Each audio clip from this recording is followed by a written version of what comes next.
أعوذ بالله من الشيطان الرجيم. بسم الله الرحمن الرحيم.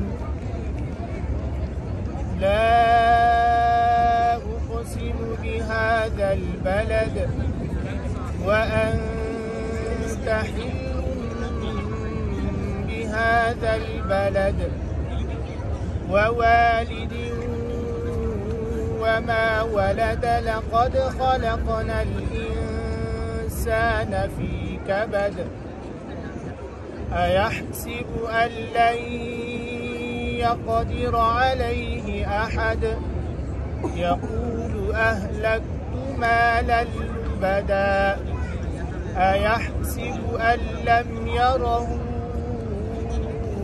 أحد ألم نجعل له عينين ولسانا وشفتين وهديناه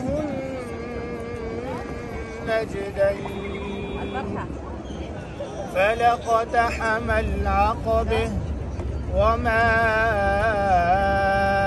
أدريك ما العقبة فك رقبة أو أطعم في يوم ذي مسغبة يتيما ذا مقربة أو مسكينا ذا متربة ثم كان من الذين آمنوا وتواصوا بالصبر وتواصوا بالمرحمة أولئك أصحاب الميمنة والذين كفروا بآياتنا هم أصحاب المشأمة عليهم نار